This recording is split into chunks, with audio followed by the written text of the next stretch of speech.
This is Dr. Serge King bringing you a discussion entitled Living from the Soul Level. Now, people live in this life from different kinds of levels. There are different attitudes. Nobody's 100% pure in any particular level, but there are different kinds of overall attitudes that people have toward life. And their reactions about life and the way they look at things and the way they interpret it, the way they react toward it. And each of these has certain kinds of benefits and certain kinds of limitations. And there are four of them, generally. People live generally, we're giving a kind of an arbitrary classification here, but people live generally from a body level, from a feeling level, from an intellectual level, and from a soul level. So we're going to explore these different levels and what the effects of different ones might be. Living from the body level. What does that mean? Well, people who live from the body level are people who are very identified with the body, with the physical body, not just with the physical body, but with everything that's physical. And they take the physical reality, very much the physical reality, as the reality. Now in Huna we have the word for body and for the world in general, one of the words for the world of things. There's a term, it's Kino, K-I-N-O. And Kino actually means a very highly energized thought form. So the Huna understanding is that the world, the physical world, is a great thought, like some of the physicists are beginning to think about nowadays. But people who live from the body level don't think about it as a great thought. They think about it as the concrete, fundamental foundation of things. And people who are living in this way they do many kinds of different things, many different forms. Generally, though, you'll find them very much interested in the body and in physical play or physical behavior. Again, these are kind of rough categories. No one fits into it 100%, but these are the people who on weekends would be more likely to engage in sports as a regular thing. And maybe kind of the rougher, the more physically dangerous sports, the better. Like, race car driving is one that puts the body up to a pitch of its potential. You're on the peak and there's a danger of death right there all the time, and you have to have all your senses very centered and focused on what you're doing in that moment. The body level people are very focused, usually, in what's going around them now at the moment. They don't give a lot of thought to the past. They don't give a lot of thought to the future. They're very oriented toward what's happening in the here and now, generally speaking. But the physical thing, riding motorcycles on the weekend, the big skiers, the jocks in high school kind of thing. Very body-oriented people. Very concerned with their body, but also, strangely enough, since they're oriented toward a world of physical things, very much taken up with a mechanical kind of view of life itself and of their body as well. And where their health is concerned, these are the people who would be in that, or when anybody, so you can shift from different modes, depending on what set of beliefs you're working with, which I'll talk about in a little bit, but working from the body level, or working or living or being at that level, that's when you're going to rush off to the doctor. You're going to rush off to the body mechanic there for the drugs that are going to put something in your body to take care of the illness, or take out a part if necessary, if it's not working right. And think nothing of that. Just think that's the course, is the normal way to do things, that there really isn't any other way. And you talk to people at the body level about things like hypnosis, for instance, and they go into shock. Or terror, or think you're the devil, or something outlandish. But they would be very much into something like massage. It's now the people who working at the body level, who are not just involved in the doctor end of it. The ones maybe you can have a different kind of attitude and realize that doctors aren't doing very much. They'll go into the health foods, very much. Now, health foods are great, and it's all part of the body orientation. We do take in food, and it is important. But people living at that body level will be almost fanatics about it. These are the ones who say, you are what you eat. And that's it. The physical thing that you take in your body determines everything else about you. And so they can go just as much in that direction, looking for something outside of them to take care of themselves. Something outside of them to fix them up. Something outside of them to make them happy or give them enjoyment or give them entertainment. As, you know, any of the others would either going toward the doctor end or toward the health food end or toward the sports end or toward the massage end, anything that has to do with physical.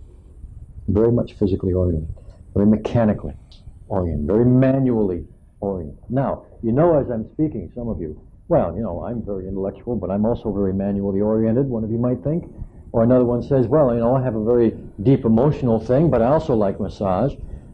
When I'm saying that people living at the body level do these things mostly, I'm trying to get across a kind of an approach toward life, which is very literal, which is very kind of thing-oriented and very present-oriented, very much in the here and now.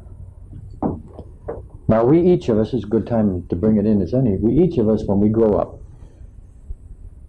have different beliefs that we incorporate. Incorporate's a good word because we actually bring them into our body, which is what that means. We get these beliefs from our parents and from our society and from many different places, and these beliefs don't always necessarily correlate with each other. Some of you may be familiar with psycho-cybernetics. Is anybody?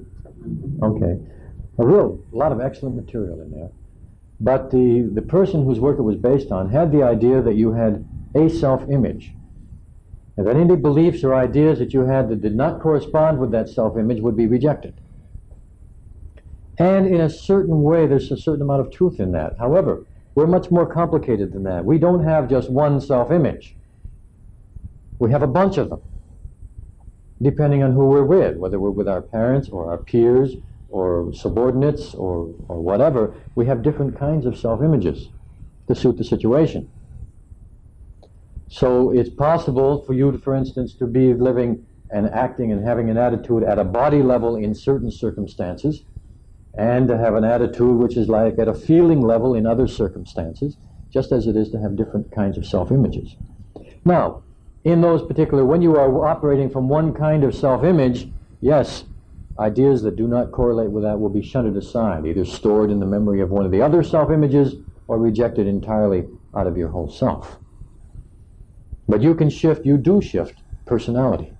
You do have different self-images for different situations, expectations of yourself and of other people's reactions to yourself, depending on what kind of a position you're in. So when I'm talking about these levels, realize that, yeah, you can shift from one to another at different times. But there are some people who are predominantly at one of them. You know, that's the way their main orientation of their life is. In the feeling level, emotional level, if you like, these are the people who live from, and primarily, you know, from their emotions. They use their emotions, their feelings, to guide them, to give them feedback. The physical people use their body. They're feeling great if their body's not in pain. If their body's working, everything's okay. Right? So that's where they kind of get a feedback. How am I all right? Yeah, well, my body feels good, so I'm all right. Feeling people will listen to their feelings. How do I feel? And if the feeling comes up and it's fine, why, okay, I feel good. They have to search, go inside kind of and test. Do I feel all right? Yeah, all right. Okay. They don't have any other sense of telling. They use their feelings to check on themselves. They use their feelings to make decisions. A time for a decision comes up and they check on their feeling. How does that feel? Okay. How does that feel to you? Okay. How do I feel about that? I'll do that when I feel like it. All these kinds of things are where they use feelings as a check system. And they use their feelings as a system for making decisions. This doesn't always work so well. The reason it doesn't always work so well is because your feelings are very fluid. Your feelings are flowing, moving up, down, inside, out, and you can be affected by feelings from the people around you. And you can be affected by feelings halfway on the other side of the world. Some of you understand that a little more than others might, but all these things and thoughts and feelings and emotions and energies are flowing through the atmosphere. You can be affected in your feeling level, which is an energy level, by the ionization in the atmosphere. When the Santana winds are coming up, or there are other things that are producing a positive ion situation, and if you work in a high-rise building, for instance, which are closed windows with a central air conditioning system, very high in positive ions, you can feel awful at the end of the day and decide that there's something wrong with you. You can have cold symptoms and all kinds of other stuff. That's coming primarily from the ionization level. And yet, very few people will look at something like the ionization level and use that as a check. They'll look at their feelings. I feel awful. Something's wrong with me. Feeling people are very much into that something's wrong with me. Body people are very much into the something's wrong with something physical, you know. Some kind of behavior that somebody is doing, or the body part isn't working, or I'm not getting enough of my mineral salts or something like that. Whereas feeling people tend to take it inside, internalize it, and think something's wrong with them if things aren't going right. The feeling level, that emotional level, is very powerful. It produces people who are doing this. The others are body people, might be sportsmen in general. These people are the artists, performers, people who are poets, things like that, writers, some certain kinds of writers. These kinds of what we often called creative people are very much the feeling people, very much attuned to, in touch with their emotions. Not as fully as they'd like to be, because the feeling people are the ones, when therapy is concerned, they're the ones who will go to somebody who does feeling type therapy. Somebody who will, like a primal scream, dig that one, okay? Really get those feelings out and move them around, or some other kinds of things that deal with letting the emotions go, or finding things inside that will release old emotions. Feeling people are mostly the kinds that will go and do that kind of thing. And that's their approach. That's the way they judge and interpret and live their life. Then you have the intellectuals. The intellectuals are the ones who are mostly inside their own head, very verbal. These are the ones who there's a constant stream of chatter going. And of course, almost a lot of people have that, regardless of what level they're on, but nevertheless, there's a predominance of the chatter. There's very often a sense of being out of tune with the body. Often there's a high level of body tension in these people. They usually are types who don't know how to let themselves go physically or emotionally. To just kind of, they feel, often if they're doing something very physical, they feel very awkward. It's like they're not fully in tune, in touch with all the parts of the body. If they're doing something emotional, they feel embarrassed. Okay? To just either start dancing, which might be a very physical thing, okay, just to do the moving around, they might feel kind of awkward like that. Just to stand up in front of a crowd and go, "Blah!" like that would make them very embarrassed. Okay? Showing emotions like that, especially, the intellectual thing is you don't show emotions. Okay? Emotions are dangerous. Emotions can hurt you. Why do people slip into one of these other levels? Because through their childhood growth, they took certain kinds of situations and interpreted other kinds of reactions as being the safest or the best or the most appropriate, the least dangerous sometimes. For instance, the body people. Often they're not too good on the emotions either. And oftentimes they are very much, will put aside and not deal with intellectual things if they can help it. Because they have accepted a belief somewhere along the line that they weren't capable, that they weren't smart enough. And so they'll almost make a fetish of not being intellectual. Okay? And putting down intellectual people or big words or things like that. They won't read as much as others. TV will be a much more immediate sensory experience. And again, realize I'm being very generalized in all of this, because I love TV too. But and we haven't gotten to the level that I'm working from that I want to help you get to. But so that the body people have trouble with emotions, and they have trouble with the intellectual part. The feeling people don't like the intellectual either. They feel that they grew up, and the safest way for them was to let their emotions flow. Taking it out in physical activity wasn't enough. Intellectualizing it made them feel alienated.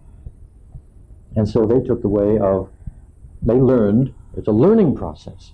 They learned to operate mostly from that feeling level. And the intellectual people then learned in their own experience that emotions can hurt, that the physical body can't be trusted all the time, and so they retreat into the mind as much as possible. Figuring out the logic of things. Analyzing. Those are the intellectual people. Regardless of what is happening around them, they'll always analyze it. What does this mean? What does it mean what that person is doing? Now, when that can be healthy, it turns into curiosity. How to figure out what this person is doing or what that person is doing, or figuring out things. These are often scientists, engineers, often. People who will work with mathematics, or will work with logic. If they write books, they'll usually be the kinds of books that will be very logical, nonfiction kinds of things. It's very, very much in the mind, and like I said, they don't know how, because of the learning process, to operate from these other levels. So they get, and feeling in all of these kinds of levels, kind of stuck. Each one of these people at certain periods in their life can feel kind of stuck. Now, why is that? We're doing this, by the way, in terms of the mind. At that feeling level, now here's the outside physical world and the physical body. At the feeling level, we have a word called Ku. K-U. Representing, in broad terms, the subconscious. Or sometimes what we call the body-mind. Or the feeling nature, some people call it. The heart. Okay? All of these terms are adequate for it, and inadequate. But some of you people familiar with Huna from other sources, Max Long called this the lower self, okay? Which is a term we really don't use, but if you're familiar with those writings, that'll give you some idea of what it's about. The mind part is the lono. Now here, we've taught a lot of things and told you that you are the conscious mind part that you know, and you are the lono. We've often said that in order to explain certain things. Now we're going a little bit beyond that to let you know that the lono part itself, the lono aspect of your total being, is also something that you have. It's a tool of yours. Pretty much the intellectual part. This corresponds somewhat to what Max Long called the middle self. So we have those three things. The body level. Yes? You said that Huna is a very highly energized thought form. In the Huna translation, yes. Very interesting. Right. I was wondering if you had a translation for Ku or Lono. Oh, yes. There's lots of translations. Ku is a very important word in the Hawaiian language. It means a great many things, but one of the things it means is to extend, to reach out, to transform. And this is part of the operation of the subconscious, part of its purpose, part of its role. It's essentially the storekeeper of memory. That's its main function. Lono, one of the translations, the outer translations, is news. Okay? News.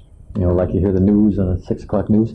But it has to do with knowledge. It has to do with almost like an intellectual knowledge. Lo, another word for lo is brain, and it refers to the intellectual part of the being. And no is kind of a word meaning intense. So it's brain intensity, which is a way of saying the intellect. That part of your mind that has all the thoughts running all the time. And all the thoughts running all the time, and the opinions that go through your mind, and all those ideas and things that you sometimes call beliefs in this lono part of the mind that have no effect on the rest of your life. Often when you're operating from that intellectual part only, or mostly, and you decide, I believe something, and you find out when you're checking in your ku, your body-mind, sometimes we put these two together, believes something completely different.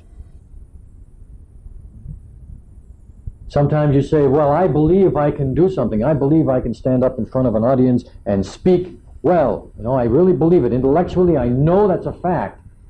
And you get up in front of the audience and your knees go weak and down you go and you can't do it and your throat chokes up and the body, the feelings don't cooperate. Well, obviously the intellectual belief that you had is not the same as the belief held by this other part. There's not an integration there. And we have all kinds of ideas and things that go through this conscious part of our mind that we're aware of, ideas and beliefs and opinions that really don't affect our life very much. Except that we react in certain ways according to those things, and our body reacts and feelings react in a different way. It's like working from this level is when I know that every time I go see my mother I shouldn't get uptight, and I'm not going to do it this time because I know I don't have to. And you walk over and you see your mother and everything, you go uptight, all right? You haven't gotten that down to the other part of the mind, down into the ku, into the kino level. That's what happens. These are the three levels we're talking about: body and this part, the feeling level, okay, and the intellectual level. There's a fourth level. There's a fourth level that most people don't even know exists, even though you experience it every once in a while. This fourth level, this is what I've called in English the soul level, has two names in Hawaiian, like a lot of these have. The body, that's pretty much the only name we use for that, but ku is also called unihipili, and lono is also called uhane. We have one here, it's called iho, I-H-O. In Hawaiian that means core. That means self, the real you, the real you. Another term for it is kanaloa. Now, in the old Hawaiian pantheon of the gods, as the missionaries understood it, not as the Hawaiians understood it, but as the missionaries understood it, Ku was the god of war, Lono was the god of agriculture, and the missionaries didn't know where to put Kanaloa because, well, in the old way, Kanaloa actually was the companion of Kane. Kane was the highest god of all. He was the overseer. He was really it. And Kanaloa was a companion of Kane. When the missionaries came in, they tried to make it into a trinity, with Kane being God, although, unfortunately for the missionaries, Kane also means man. That didn't kind of work. Anyway, Kane, and then Ku, Lono I think they made into the sun, and Ku they made into the Holy Ghost, and Kanaloa they made him the devil. Okay. Just to fit it in someplace, that's right. And through that means, that's how they helped the Hawaiians themselves lose and destroy, not have much respect for their own religion. Although the Huna teachings now is a philosophy and not a religion. The religion of the Hawaiians was built on that philosophy, but they're not the same thing. And the Hawaiians themselves, the Hawaiian kahunas who exist today, will admit that almost no Hawaiians know anything about Huna knowledge. Because it was lost over the years through suppression by the missionaries and through gradually lack of respect by the Hawaiians themselves, and the dying out of a lot of kahunas. So anyway, we have Iho, we have the soul, we have this self here. What is that? What's the difference there? This is pure awareness. This is the part of you that is aware of your body, that is aware of your feelings, and that's aware of your thoughts. Now you can sit there and listen to this chatter and listen to these thoughts going through your mind and watch these little movies that run every once in a while. Well, who's aware of that? That's what you are. That's what you are. You're not the thinker so much, or the feeler, in a way, or the doer. You're the observer, but more than the observer. And the director. Now that's your intended role. That's what you were designed to be. Both the observer, the one who takes in the awareness of what's happening, of what's going on, and the director, the one who determines, based on that awareness, what's going to happen. Most people in the society have abdicated that role, primarily because, they came right into a parental and society situation in which that role wasn't even recognized as existing, in which everything and everybody taught and teaches that there's no such thing. Oh, they teach there's a soul. But boy, they don't give you any security with that one, because then they teach you to be afraid you're going to lose it. And then they don't even tell you what it is that you're going to lose, only you got to watch out. And you spend your whole life watching, I don't want to lose this thing I've got someplace. Okay? And you don't think of the soul as very much of anything. The soul, however, is that part of you which is that part of God. It is that part of you which is God. It is God in you. It is all those things. All very totally inadequate to describe it. Okay? Our language isn't built for describing this kind of thing, but that comes closest to it. It's the God in you. If you imagine God as being all that is, all there is, as a vast ocean, and you're a drop of water, or a molecule of water in that ocean. But you see, you are not the ocean, but you are ocean, just as much as the whole thing. There's no difference between you and ocean. There's no difference between this part or this aspect of you and God. This is the God in you, or you as God. Working from this level, as this is you as awareness, aware of all these things. And one of the first things that you can do is to learn to become. We'll do a little exercise. But one of the first thing is learn to tune into this level. This level is available to everybody. It's not something you have to search for, something that you have to find, something that you have to do 20 years of esoteric exercises to achieve, because it's you, right now. And even without your knowing it, if you don't know it, you are operating from that, from that point, only often without awareness. Anytime you get into fear, you're losing the awareness.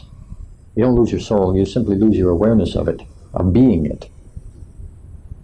And that's what the whole idea of losing your soul means. When it's spoken of in the Bible, it means to lose your awareness of being that.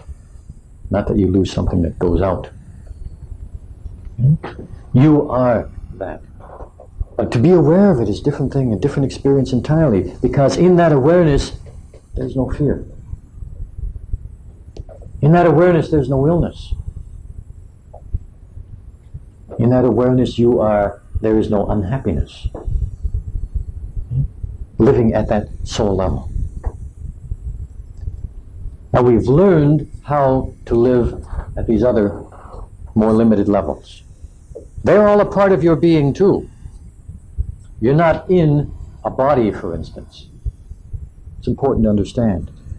You're not just kind of floating around in this tank that marches through physical reality. That body is you,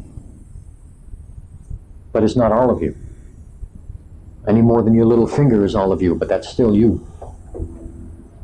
That body is a part of you. It is an expression of you. But if you don't take charge of that body, if you don't begin to have the direct awareness of it and direction of it, then it's other people who are going to be telling you how to run your body. No way out. It's either other people going to tell you how to run it, or you're going to tell it how to run. And with most people, they let other people tell them how to run it, because they don't know they can. They don't know they can direct their body. Well, that's one of the things you do from the soul level. When you're operating from that level, you realize that you got this body, and you realize that this body is subject to your direction, not to your dictatorial will. No, it doesn't work like that. But it is subject to your direction, through your feelings and through your thoughts. Is how you direct your body. You do it so simply most of the time. You have an intent in your mind to walk over to the door. And so you do. You don't think twice about it. Your body just takes you right along. Beautiful, harmonious cooperation in that instant. Why is there that beautiful, harmonious cooperation? Because you have no doubt about your ability to walk toward that door. There is no doubt, there is no fear at all. And in that kind of complete faith, if you like, you move, more or less gracefully. When you are doing that, without even knowing it, you're operating from the soul level. In that kind of a pure action. You're operating, and a pure, especially if it's an action with awareness. That's even more so. You can have automatic reactions where you can think about the groceries while you're walking to the door. Okay, that's all right. But when you can walk toward the door or do any kind of physical action with that high degree of awareness of exactly what you're doing and letting it happen, not trying to control it. It is your intent that directs it. Just allowing it to happen. Then you're operating from the soul level. When some people have a sense in sports of suddenly the body is working beautifully and gracefully and all by itself, and it's as if, they often say, something else came in and took over and is running the body, because it's just doing everything effortlessly. What happens is that somehow in that moment they got themselves out of the way and let pure intent operate. And it wasn't something else that came in, it was their own body doing what it knows how to do so beautifully when you don't interfere with it. When you don't have fears and doubts about what it can and can't do. When you have pure intent, the body does wonders. And those occasions become very special because it's doing those wonders with your complete awareness. And that's what the soul level feels like when you're working with the body. When you're working with the feeling level, or a moment on the body, when you're giving direction to the body, one of the easiest and simple and effective things to do is to train your body responses by you telling your body what you want it to do and how you want it to do it and how you want it to react in different kinds of situations. Giving it your clear intent with full awareness. You might say, okay, body, we're going to go dancing tonight, and I know in the past we haven't done too well there, but tonight I'm going to let you go. I want you to dance with grace and smoothness and ease. Or body, we're going to go take our driver's test, and I know we were pretty uptight last time. We tried it. This time, I'm going to let you go. You know how to do everything. We've gone through all the motions, and when you do it with grace and ease and just do it well. Or body, you've been giving me an ache over here in the left elbow, or you got a rash on my left toe here. Let's stop all that nonsense. Let's clear that up. This is how I want it to look. Clear and clean, and you picture in your mind how you want it to look, and you tell your body exactly what you want it to do. Now, when I first tell this to people, usually they'll rush out and say, okay, body, I want you to do this and that and that and that. And the body doesn't do it, and they say it doesn't work. Failure, and they let it go and don't think about it anymore. This takes training. Not on your part. Your part's simple. All it takes on your part is a little persistence. But the body has got to be trained into this new way. Now, that doesn't mean it has to take a long time, but the body's got to be convinced that you mean business, that you're really going to take direction. Because this is the responsibility of the soul level. Once you start taking direction, taking responsibility for all the parts of yourself, you have to keep that responsibility. That means an increase in awareness. There are a lot of delicious and delightful and wonderful advantages to that, but it is a responsibility, and it becomes a 24-hour one. The more and more you get into that level, you're even doing it in your dreams. That's the more and more you get into that level. You're taking responsibility for directing your life, not for running it. People try to run their life, get in all kinds of trouble. Doesn't work. They try to get into control and everything stops. Feelings get caught someplace, the body starts to get awkward and doesn't work right. The mind gets all confused when you try to control things and make things happen. No.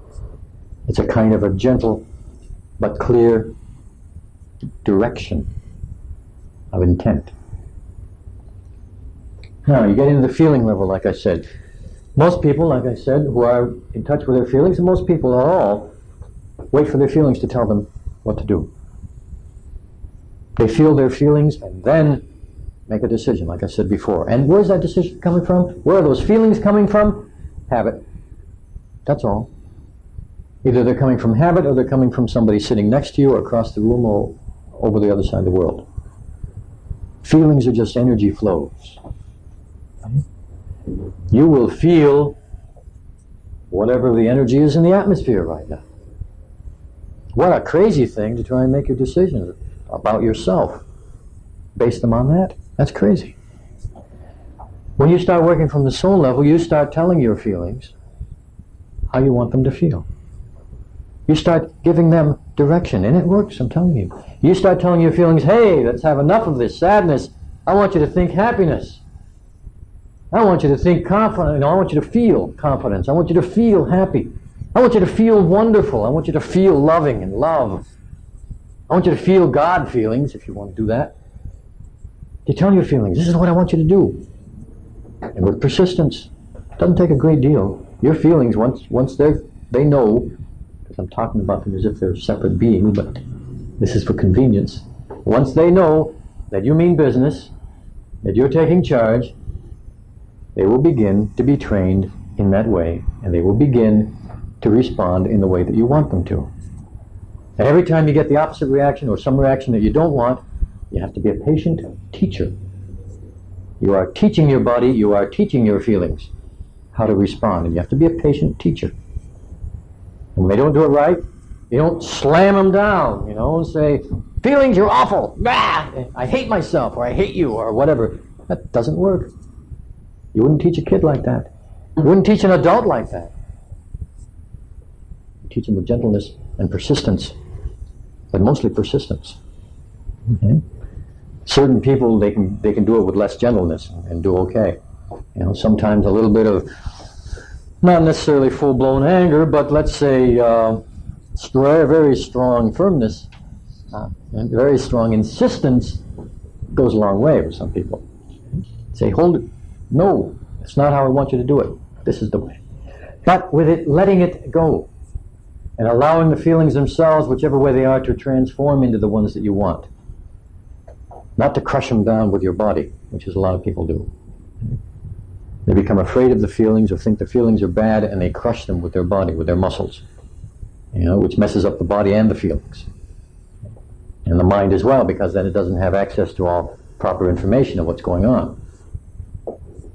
You give your intent and you allow the feelings themselves to transform into the kind that you want. And it happens. And it is possible to walk around happy 100% of the time. Do you know people who walk around sad 100% of the time? Anybody know anybody like that? They walk around sad all the time? If you can do the sadness all the time, you can do happiness all the time. Right? One's just as possible as the other. In the intellect, in the mind, here is where you can tell your thoughts just how you want them to operate. What kind of thoughts you want in your mind. If other thoughts intrude from whatever source, you can say, no, those are not the thoughts we want. Throw those out. These are the thoughts I want you to have. And with that use of intent, you bring in, beautiful thoughts. You bring in loving thoughts. You bring in successful thoughts. If you can make pictures of sadness, you can make pictures of happiness. If you can recall memories of bad times, you can recall memories of good times just as easily. The only reason you think about the thoughts that you do is because you have the habit. You got the habit of bringing up those kinds of thoughts. I recently suggested somebody read something Actually, what I suggest they read was Matthew, one of the books of the Bible, one of the Gospels, because there was some good stuff about beliefs in there. So I suggested this person read them. The person came back to me and said they'd never read the New Testament. I said, I started reading Matthew. My gosh, it was full of fire and brimstone. Full of fire. I'm trying to think. There are probably maybe 2 or 3 references to something like, troubles or difficulties, or what could be stretched and called fire and brimstone, I suppose. But that's what they zeroed in on. That was their thinking habit. They didn't even see the rest of it. All the beauty and all the very, very positive ideas in it, they didn't see that. Fire and brimstone. That was where their mind was at. That was where their habitual kind of thinking was at. The thoughts that you have are habits. You change those habits how? By training your mind with persistence to think different kinds of thoughts. And it is possible then to think happy thoughts, successful thoughts, confident thoughts, loving thoughts 100% of the time. Just as you know people who are totally negative all the time. It is possible to be totally and really positive, not just positive words. Often people will come out with positive words all the time, and what you're getting is a 40% positive words and a 60% very uncomfortable feeling. There's not a match between what they're saying and what they're actually believing and putting out. But when you're operating from the soul level and you've cleared it with your body, you've conditioned your body into happiness, and you've conditioned your feelings into happiness, you've conditioned your thoughts into happiness. What glows out? Happiness. That's all there is. And you can feel it. You don't have to worry about the impression made on other people. Are other people getting that I'm happy? You don't have to worry about that. If you are happy inside is what counts. Other people will feel whatever they feel depending on whatever the level they're at. You have no way of controlling that.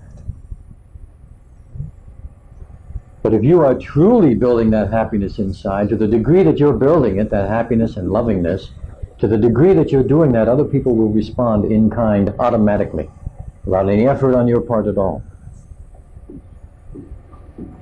That's living from the soul level, where you take direction of your body, of your feelings, of your mind, when you operate from the soul that you really are.